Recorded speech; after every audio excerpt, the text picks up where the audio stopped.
Hey everyone, Scott here to discuss Tar, starring Kate Blanchett and directed by Todd Field. Now, before I get into this, I have seen this movie before in theaters, and what do I think of it? Well, it's going to be the same as when I think of it now. So let's get into it and you'll see how I feel of it. The movie opens with Lydia Tarr, played by Kate Blanchett, in a wonderful performance, who's asleep for 20 seconds. Then we get to these opening credits that feel like the closing credits, which confuse the hell out of me. And I'm like, what the fuck is going on here? And it was like that in theaters, and now I still have questions on why director Todd Field did that as the opening credits. Is it as it's so confusing, it's almost like it's too confusing for half people, half to death, because it worked in a way it did me. Lydia is about to go on stage interview with a man whom I'm guessing is Adam Gopnik. I don't know if I said the name right. Please forgive me. As she talks about her new biography, Tar, and on Tar, and her real life, which is an interesting scene, and the way it's shot is really good, in my opinion. And why is this movie 2 hours and 38 minutes long? Because director Todd Field prolongs this scene and every single scene in this movie, and it was really annoying at times. But don't get me wrong, the movie is well made, but I unfortunately felt the 2 hours and 38-minute length, as it felt absolutely endless, and it needed to be edited down by maybe 30 to 40 minutes, as this movie is too long. Lydia talks with her fans, including a woman whom I think her name was Whitney Reese. And next scene, she has lunch with Elliot Kaplan, played by Mark Strong, in a brief role. And what is he doing here, I wonder? But I like his presence, so I'm comfortable with him being in this movie.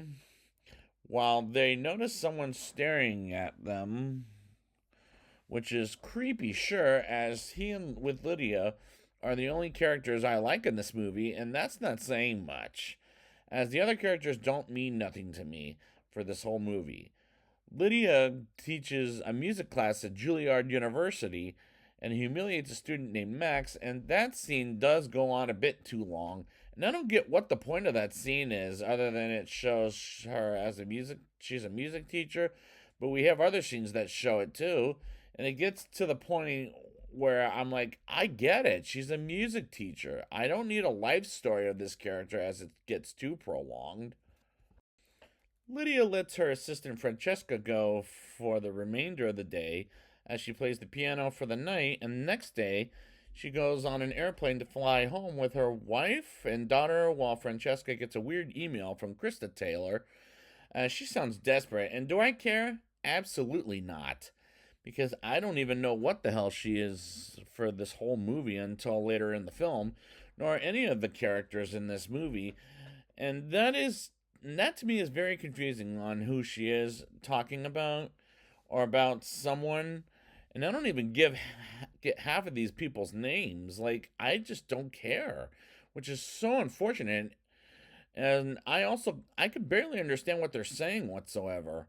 Lydia takes the daughter to school and goes up to the little girl who bullies her named Johanna and warns her about picking on her daughter ever again, which is a weird scene, as that is another one that could be in the editing room floor. As what was the point of that scene? Lydia comes to an audition class along with her coworker Sebastian to hear who sounds good versus bad, and has lunch with an old man named Andrus, played by Julian Glover, who is an actor I reviewed a few times, like Harry Potter and the Chamber of Secrets, to For Your Eyes Only, to even The Empire Strikes Back, and I'll see him again in Indiana Jones and The Last Crusade, but I unfortunately still don't care for this character, as I see very little of him.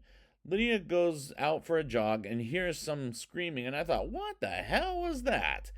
As that was kind of annoying, and we see her conducting her music class as she's very good at it while telling her students to play the right way, and I admire her passion of teaching some music. Lydia goes to the sound room after the class, and Sebastian tells her to not be too loud with the music, and Lydia talks to the students about it, and she wants to get rid of Sebastian because he's too old to be teaching anymore, And I do like the scenes where she is teaching people how to play the music. Francesca gets the upsetting news about Krista as she kills herself. And who's Krista? They'll explain that a little more later in the film, but for now, I'm shamefully saying I don't care. And who she is for now, while she deletes the emails from her, and it took me a trip to IMDb to find out what happened to her, as it never said. It's never said, and that's how frustrating this movie really is. In the middle of the night, Lydia hears a TikTok in her study, as I was like, what the fuck was that? As it was pretty obnoxious. We see Lydia teaching another class as it's telling me over and over again something I get, which is she's passionate about music. And this movie slows way the hell down. And it was bothering me from the get go. Lydia goes to Sebastian's office to let him go from her music class for the reason I brought up earlier ago, which he's too old in case anybody forgot about that.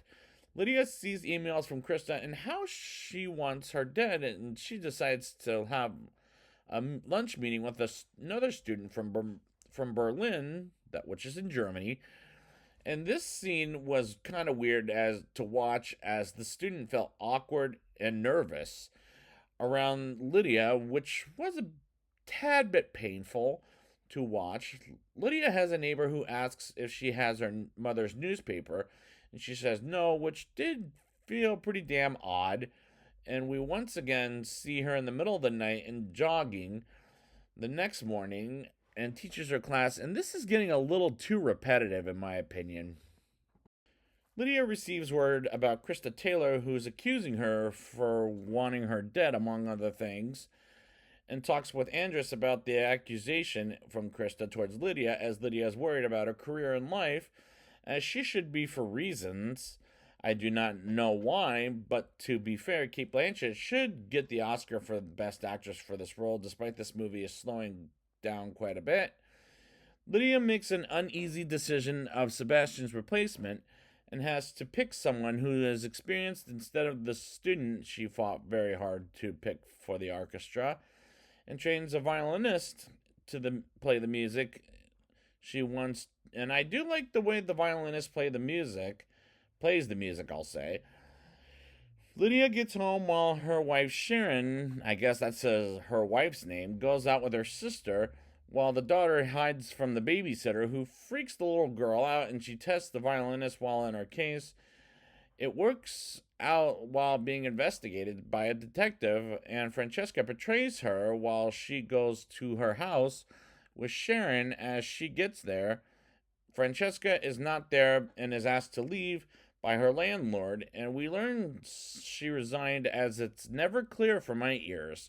And this movie doesn't tell me things quite clearly, which is super unfortunate, while Lydia is bloodied up in the face, which was disturbing to look at.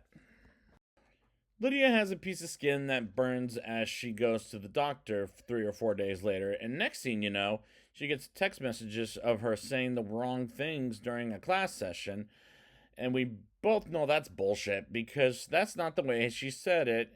And how can I tell the editing on that phone felt off?